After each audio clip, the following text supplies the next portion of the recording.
जी हाँ, नमस्कार सभी को। कैसे हैं आप सब? उम्मीद करता हूँ आप सब बेहतर होंगे। बहुत बहुत स्वागत है एक बार फिर से आप सबका साहित्य स्टडी में।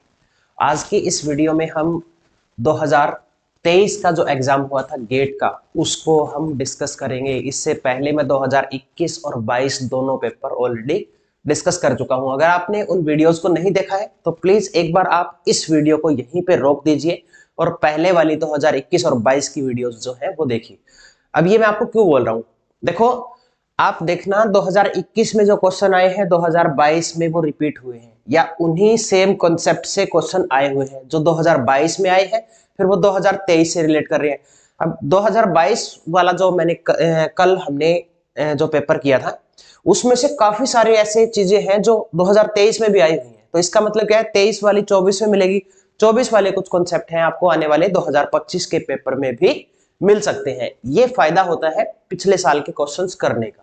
ठीक है, तो कुछ एक पर्टिकुलर ऐसे टॉपिक्स हैं जिनसे हर बार क्वेश्चन आ रहे हैं, तो वो मैं साथ साथ आपको बताता चलूंगा। ठीक है, तो 2023 वाला करेंगे। इससे पहले एक इंफॉर्मेशन है, अगर आप यूजीसी नेट इंग्लिश लिटरेचर से यूजीसी नेट क्वालिफाई करना चाहते हैं, हमारे साथ जुड़ना चाहते हैं, तो आप हमारा ऑनलाइन बैच जो है वो ज्वाइन कर सकते हैं। राइट, तो साथ में ही एचपीएससी पीजीटी और एचपीएससी असिस्टेंट प्रोफेसर के बैच भी चल रहे हैं। अगर आप एस्पिरेंट्स हैं एचपीएससी के तो वो बैच भी आप ज्वाइन कर सकते हैं। ठीक है, चलो। Who publish the novel the Bell Jar under the pseudonym Victoria Lucas. एक क्वेश्चन तो यही आ गया जो पिछले 2022 में आया था। क्वेश्चन क्या था उसमें, ये दिया गया था चार, दो कॉलम दिए गए थे, चार राइटर के नाम थे, दूसरी तरफ उनके सूडोनेम थे। ठीक है, जॉर्ज इलियट भी था उसमें, तो एक ये सिल्विया प्लैथ, सिल्विया प्लैथ भी थी उसमें से एक। तो सिल्विया प्लैथ ने यूज किया है, ये जो पेन नेम है इनका विक्टोरिया लुकास, ये इनका पेन नेम है विक्टोरिया लुकास। उसमें एक पेन नेम दिया गया था एच मनरो, साकी पेन नेम है उनका। और भी जो फीमेल राइटर है उनके आप पेन नेम याद कर लेना, लाइक जेन ऑस्टन की हम बात करें, a lady pen name use किया है। उसके अलावा फर्स्ट प्रोफेशनल वुमेन राइटर है एफ्रा बेन, उन्होंने एस्ट्रिया पेन नेम यूज किया है। तो इस तरह से जो पेन नेम यूज किए हैं राइटर ने, स्पेशली फीमेल ने, तो वो आपको अच्छे से याद करने हैं। तो इसका राइट आंसर हमारा सिल्विया प्लैथ होगा, सिल्विया प्लैथ। उसके बाद in which collection did Walt Whitman's poem Song of Myself first appear, किसमें अपीयर हुए पहले ये? Two Rivulets, November Boughs, the Golden Bough, Leaves of Grass, ये कलेक्शन है इनका, लिव्स ऑफ ग्रास, इसमें ये अपीयर हुई है सॉन्ग ऑफ माई सेल्फ। आसान क्वेश्चन आया 2023 में, तो गेट का पेपर बिल्कुल आसान था। Who wrote the introduction to the Rabindranath Tagore Gitanjali, Gitanjali इसका, गीतांजलि के लिए इसका इंट्रो किसने लिखा है? W B Yeats, William Butler Yeats, Irish writer है।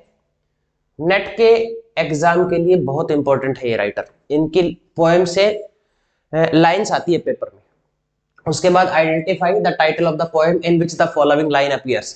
He was found by the Bureau of the Statistics to be one against whom there was no official complaint, and all the reports on the conduct agree that in the modern sense of old-fashioned world he was a saint for the everything that he did serve as the greater community। ये line कहां पे है, कहां से line ली गई है? ये नीचे ऑप्शन देखते हैं, in memory of W B Yeats, the unknown citizen, the unknown citizen लिखा है डब्ल्यू एच ओडन ने, डब्ल्यू एच ओडन ने। इनकी इस पोएम से ये लाइन आती है अननोन सिटीजन से।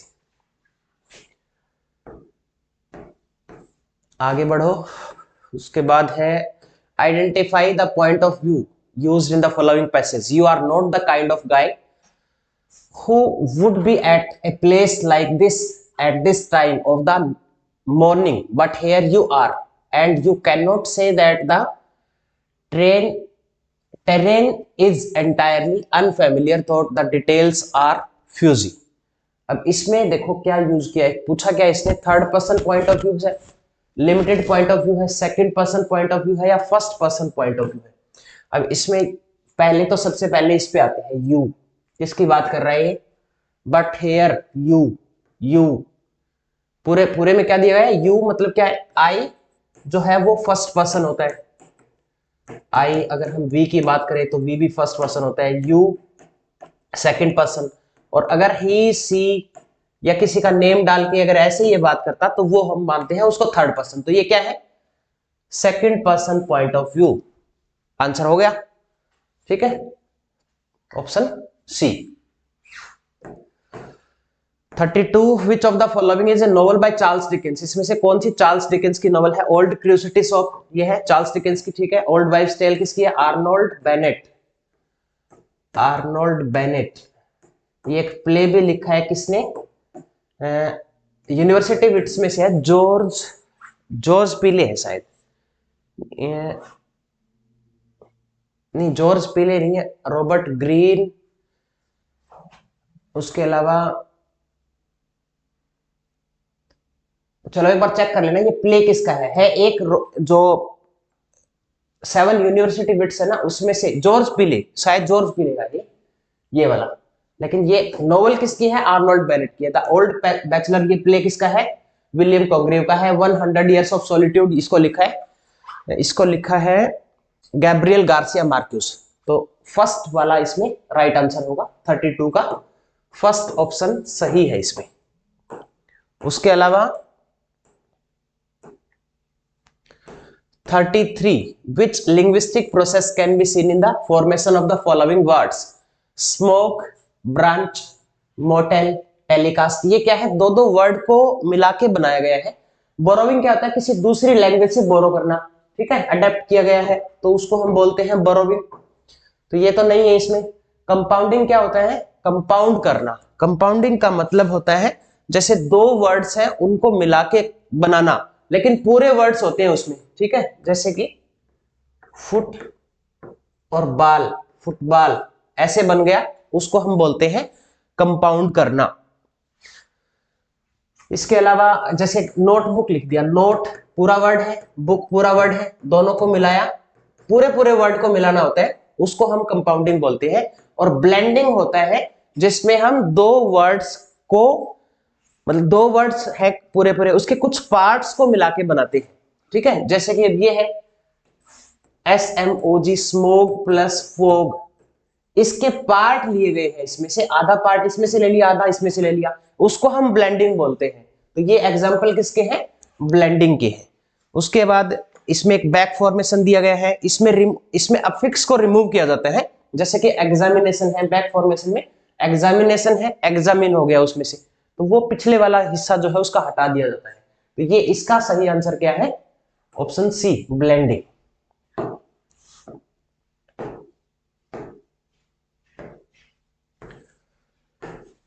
Which writer is credited with the chutneyfication of Indian English? Midnight Children में है, सलमान रश्दी ने ये टर्म दी है, कुछ हिंदी और उर्दू के वर्ड्स जो है उन्होंने इंग्लिश में यूज किए हैं, उसको उसने बोला है chutnification, chutney plus fiction.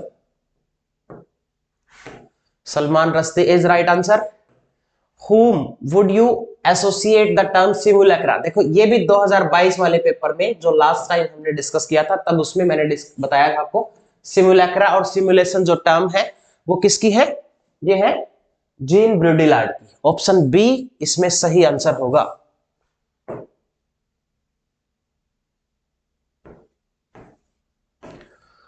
In Plato's idea of Republic there is no place for, Plato ने अपनी बुक रिपब्लिक में क्या किया, पोइट को बैनिश कर दिया। क्यों कर दिया, क्योंकि वो उनका मानना था कि पोइट जो है वो हमें मोरली करप्ट करते हैं। ये मैंने 2021 वाले पेपर में भी डिस्कस किया था, और उसने एक फ्लूट जो है उसको बैन कर दिया था। प्लेटो ने अपनी आइडियल सोसाइटी से पोइट को जो है वो बैनिश कर दिया था, तो इसमें राइट आंसर होगा पोइट, क्योंकि उनका मानना, क्या मानना है उनका, कि पोइट हमें मोरली करप्ट करते हैं, लायर होते हैं, poetry is mother of lies, ठीक है, ऐसा बोला है प्लेटो ने। What was Aristotle definition of hubris? Hubris क्या माना है इन्होंने, hubris क्या होता है, tragic flaw, a character, a false sense of pride which eventually cause the character's downfall। ये सही है स्टेटमेंट इसमें, एक फॉल्स सेंस होती है, एक प्राइड, मतलब थोड़ा सा घमंड आ जाता है इंसान में। मतलब ये नेचर में ही होता है। जैसे बहुत सारे लोग हैं, जैसे सर्दी में ना कोई मतलब जैकेट वगैरह नहीं पहनते हैं, बाहर ऐसे ही घूमते हैं, तो वो कहते हैं हमें कुछ नहीं होगा, हमें कुछ नहीं होगा। इस तरह से वो थोड़ा प्राइड फील होते हैं, लेकिन वो बीमार पड़ जाते हैं फिर।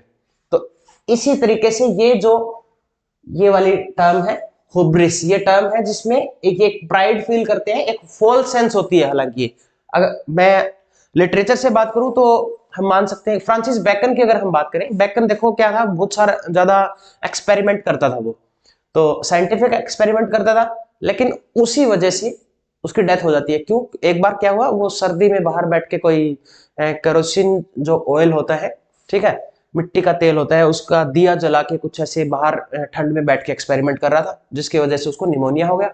बाद में उसकी डेथ हो जाती है उसी वजह से। तो उसको लगता था ना कि मैं एक्सपेरिमेंट कर रहा हूं, मुझे कुछ नहीं होगा, या मतलब थोड़ा सा प्राइड फील करना, एक फॉल्स सेंस बनाना, that is called होब्रिस।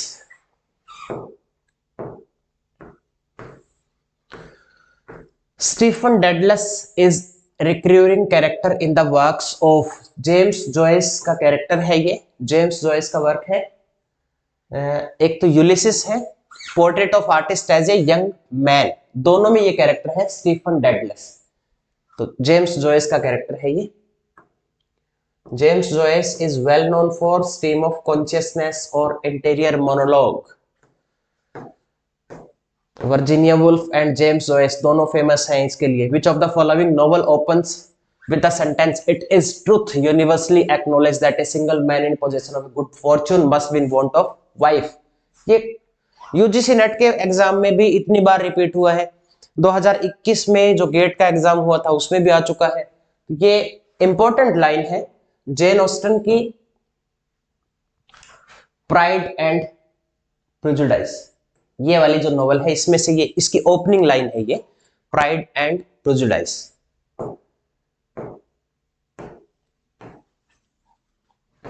Which of the following novel by Chinua Achebe derived its title from William Butler Yeats poem The Second Coming? ये द सेकंड कमिंग से टाइटल लिया है चिनुआ एचबी ने अपनी एक novel the falcon can not be hear the falconer things fall apart the centre can not to hold, कुछ ऐसी line है। थिंग्स फॉल अपार्ट, तीसरी लाइन में है ये थिंग्स फॉल अपार्ट।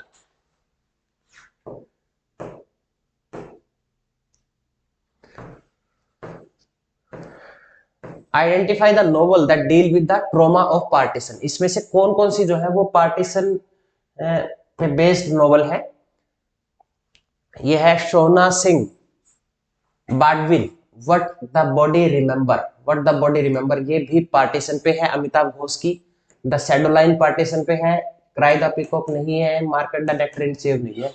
तो ट्रॉमा ऑफ पार्टीशन जो है वो दिखाया गया है व्हाट द बॉडी रिमेंबर्स। इसमें व्हाट द बॉडी रिमेंबर्स में क्या है, दो वुमेन होती है, ठीक है, और एक आदमी से, सिख कम्युनिटी से है, एक सरदार जी इसमें बोला गया है उसको, उससे शादी कर लेती है, ठीक है।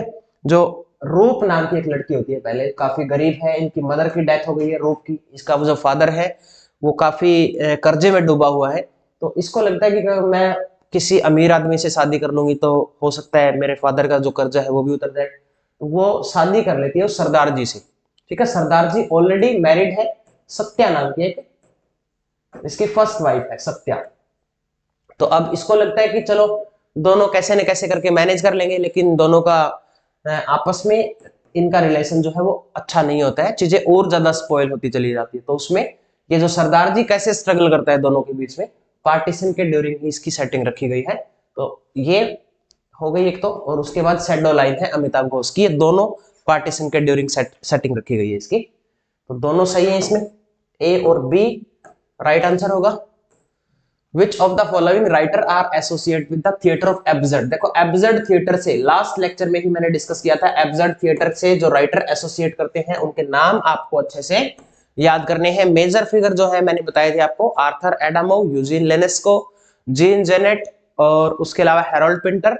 देन एक हमारा आता है इसके अलावा, हैरोल्ड पिंटर के अलावा सैमुअल बेकेट भी है इसमें, वेटिंग फॉर गोडोट इसका बेस्ट एग्जांपल है।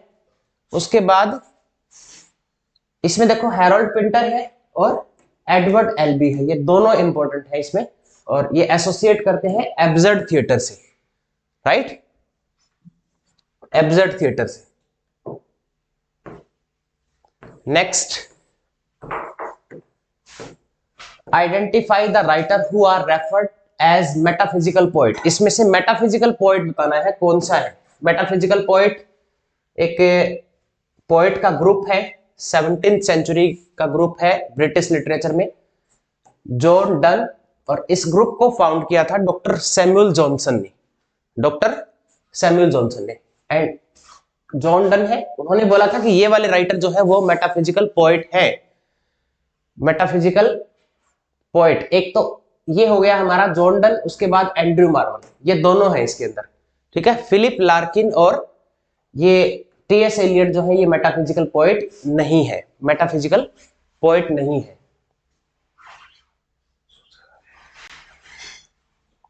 नेक्स्ट, उसके बाद what are the source of Girish Karnad हेवदना।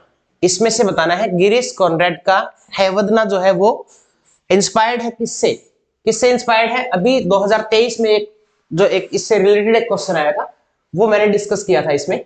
अब इससे रिलेटेड जो है वो source of Girish Karnad हेवदना, Thomas मान का एक ट्रांसपोज्ड हेड इसमें, और एक सोमदेव का कथा सरित सागर, इन दोनों से सोर्स बना है इसका, मतलब ये बेस्ड है इस पे गिरीश कॉर्नेड का। लास्ट में मैंने बताया था 2023 2022 वाले में कि इनके मोस्टली जो है इस हेवदना से क्वेश्चन आता है ज्यादातर, तो इसको ध्यान रखना।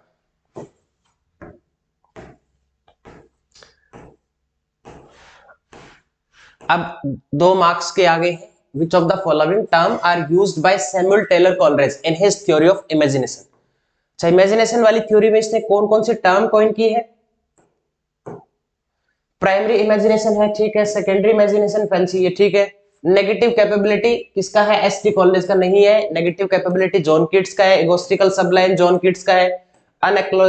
अनएक्नॉलेज्ड लेजिस्लेटर, लेजिस्लेशन ये पीबी शैली ने बोला है। ये सारी एलिमिनेट हो जाएंगे, ये वाले हैं प्राइमरी इमेजिनेशन, सेकेंडरी और फैंसी, ठीक है। ये तीनों थ्योरी जो है वो किसकी है, एस.टी. कॉलेज की है।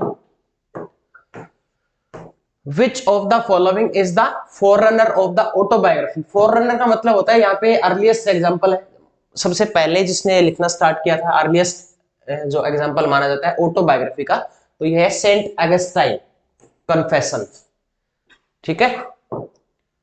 ये तो अभी के है। Artist as a young man काफी बाद का है, William Wordsworth prelude, Izaak Walton's live, earliest पूछा गया है, अर्लीस्ट ये हो जाएगा। उसके बाद which of the following poem did Robert Browning intend to write as a play। इसमें से कौन सा जो रॉबर्ट ब्राउनिंग ने उसकी इंटेंशन थी कि वो एज ए प्ले लिखना चाहता था। ये क्वेश्चन तो सच में मेरे लिए भी नया है, मैंने आज पहली बार इस पेपर को एनालिसिस करते टाइम रॉबर्ट ब्राउनिंग का पहली बार मैंने ये पढ़ा है कि ये वाला जो है द इन एल्बम भी रॉबर्ट ब्राउनिंग का पोएम्स, रॉबर्ट ब्राउनिंग की पोएम्स है, ठीक है। लेकिन ये इंटेंशन क्या थी ब्राउनिंग की, वो लिखना चाहते थे इसको एज ए प्ले। अब इसको याद रखना, ये तो सारे मैंने पढ़े हुए थे पहले, लेकिन आज चलो हर बार कुछ ना कुछ नई चीजें सीखने को मिलती है, तो अब से आप भी ध्यान रखना। द इन एल्बम ये किसका है, रॉबर्ट ब्राउनिंग का, जो एज ए प्ले, उसको इंटेंशन थी कि एज ए प्ले लिखना चाहते थे, लेकिन ये पोएम्स है। The age of reason in English literary history is popularly known as. Age of reason कौन सी एज को बोलते हैं, neo classical age. Neo classical scientific है, काफी ज्यादा एक्सपेरिमेंट हुए, ठीक है, तो इसलिए इसको बोलते हैं neo classical age. Scientific reason was emphasis in this age, in neoclassical age। Next question, who first translate Jacques Derrida work into English। Gayatri Chakravorty Spivak, Spivak ने ट्रांसलेट किया है डेरिडा के वर्क्स को, तो राइट आंसर हमारा हो गया फर्स्ट गायत्री चक्रवर्ती स्पिवाक। इसमें ज्यादा लेंथी क्वेश्चन नहीं है, छोटे छोटे। Identify the lake point. अब लेक पॉइंट देखो कौन सी है, इसमें रोमांटिक जो एज है इसमें मैंने स्टार्टिंग में से ही आपको मैं बताता आ रहा हूँ, रोमांटिक एज में 3 पोइट्स के ग्रुप है। एक तो लेक पोइट हो गया, एक हो गया कुकनी स्कूल ऑफ पोइट, एक सैटेनिक स्कूल भी है इसमें, सैटेनिक स्कूल ऑफ पोइट। ठीक है, ये तीनों आपको याद रखनी है। इसमें लेक पोइट में आते हैं, सेकंड जनरेशन का पोइट कोई नहीं आएगा इसमें, ये कट हो गया सेकंड जनरेशन के। Wordsworth Coleridge, Byron second generation का, इसको काट दो। बायरन यहां भी दे रखा है, इसको हटा दो। वर्ड्सवर्थ कॉलरेज साउदे, ये 3 जो पोइट हैं वो लेक पोइट माने जाते हैं। ठीक है, कुकनी स्कूल ऑफ पोइट जो सेकंड जनरेशन वाले हैं, सैटेनिक भी सेकंड जनरेशन वाले हैं, उसमें कुछ पर्टिकुलर नाम है वो आपको याद करने हैं। 51 question number next, choose from the following option the type of drama that is intended by the author to be read rather than to be performed। अच्छा, इसको इस तरह के ड्रामा को ना परफॉर्म नहीं किया जाता, इसको सिर्फ पढ़ने के लिए, to be read rather than to be perform. Performance नहीं होती इस तरह के ड्रामा की, सिर्फ रीडिंग के पर्पज से ही उसको लिखा जाता है, उसको बोलते हैं closet drama.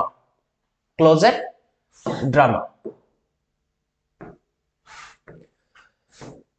Identify the commonality shared by the author of Mansfield Park and Middlemarch। Middlemarch और Mansfield Park में सेम चीजें बताओ क्या है। Mansfield Park और Middlemarch। Mansfield Park किसने लिखा है? जेन ऑस्टन ने। और Middlemarch किसने लिखा है? Middlemarch जॉर्ज एलियट ने। एक सिमिलरिटी क्या है? दोनों वुमेन राइटर हो गई। ठीक है, अब इसमें से पढ़ते हैं क्या है। Both the novels are authored by man, man नहीं है, गलत हो गया। Both the novels were authored by political prisoners नहीं है। Both the novel were written by children who were not allowed to publish their works. कैसा था कि बच्चों ने लिखा है।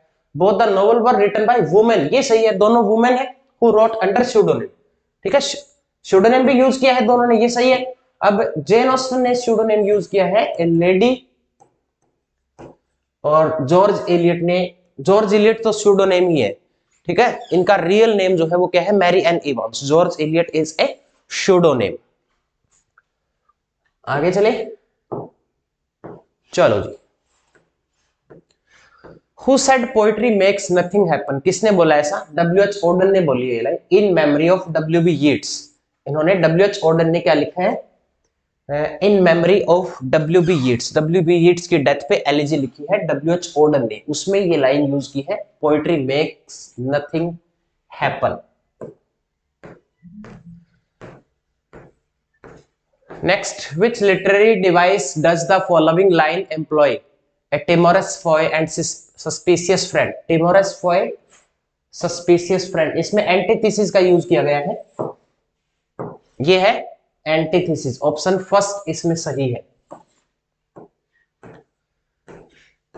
उसके बाद मैच द फॉलोइंग, ऑथर के साथ इनकी लाइन मैच करनी है। He rose from the table and advancing the master basin and spoon in hand said somewhat alarmed at his own temerity, please sir I want some more. ये है Charles Dickens की novel है Oliver Twist. Oliver Twist है, तो Oliver twist से इसको लिया गया है। इसको हम मैच करेंगे किसके साथ? पी का हम मैच कर देंगे चार्ल्स डिकिंस के साथ।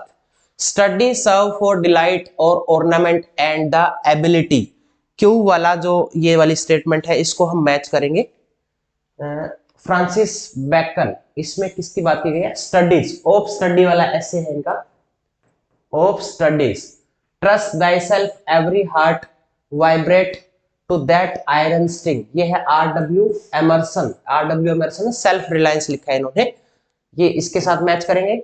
It was bright cold day in April and the clocks were striking 13।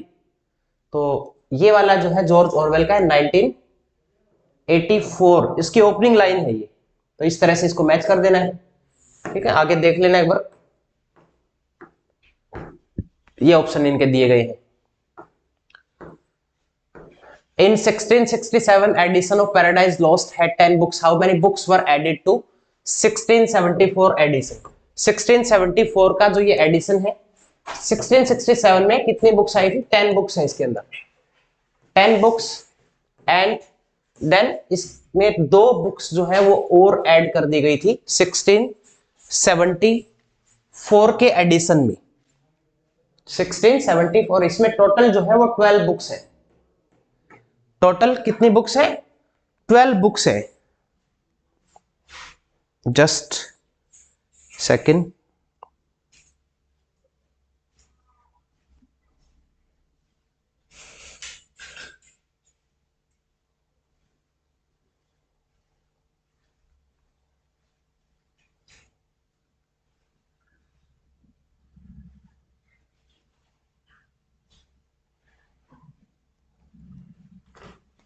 चल,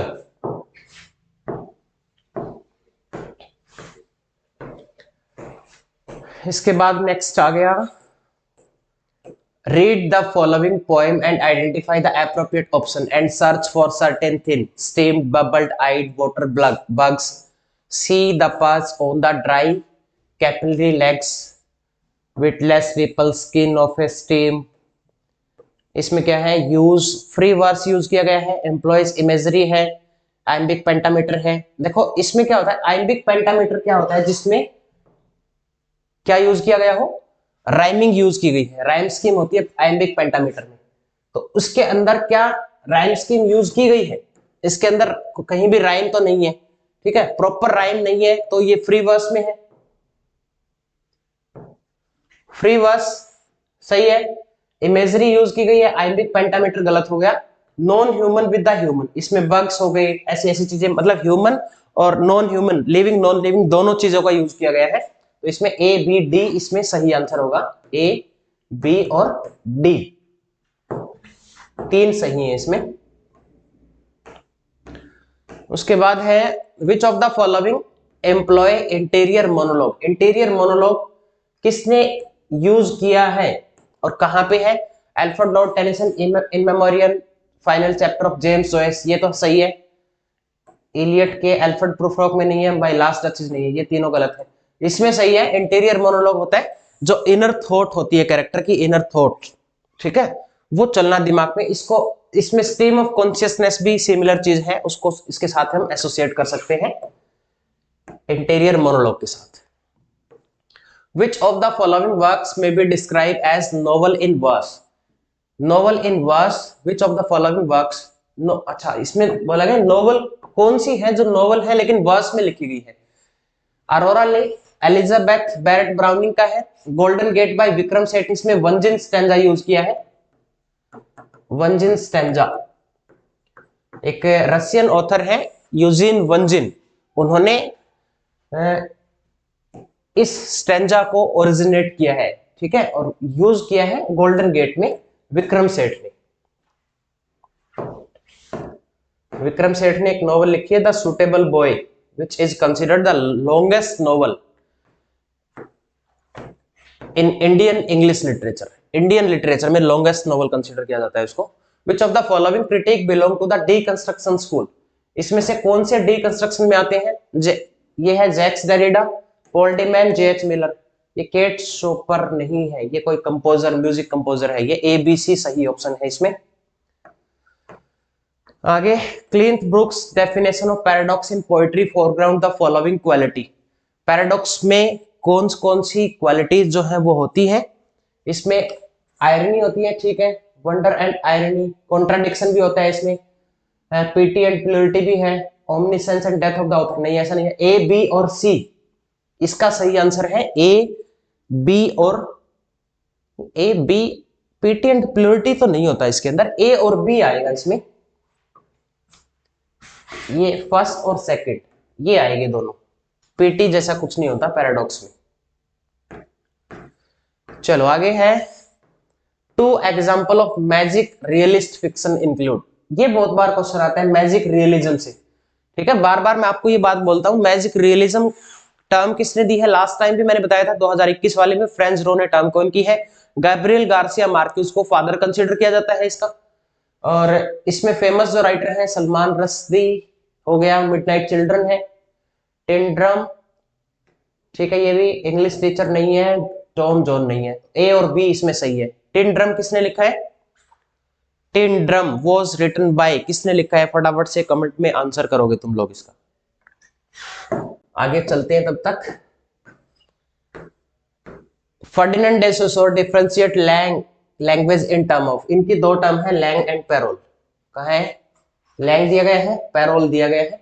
ठीक है, सेम सिमिलर कॉन्सेप्ट है नोम चॉम्स्की के कॉम्पिटेंस एंड परफॉर्मेंस। लैंग होता है जो हम लैंग्वेज को सीखने के लिए, एक पर्टिकुलर स्पीच होता है लैंग्वेज को सीखने के लिए, हम जैसे ग्रामर के रूल्स सीखते हैं, ठीक है, रूल्स वगैरह सीखते हैं, फिर बाद में उसको हम कैसे अप्लाई करते हैं, दैट इज पैरोल, कैसे एक स्पीच बनता है फिर वो। ठीक है, दैट इज, ये लैंग जो है एक पर्टिकुलर लैंग्वेज है, स्पीच नहीं है ये लैंग्वेज है, ये एक पर्टिकुलर स्पीच होता है, ये ध्यान रखो। ठीक है, तो ए और डी सही आंसर है इसमें। Next one, which of the following are consider to be the typical post modern narrative. इसमें से पोस्ट मॉडर्न नैरेटिव कौन कौन से हैं?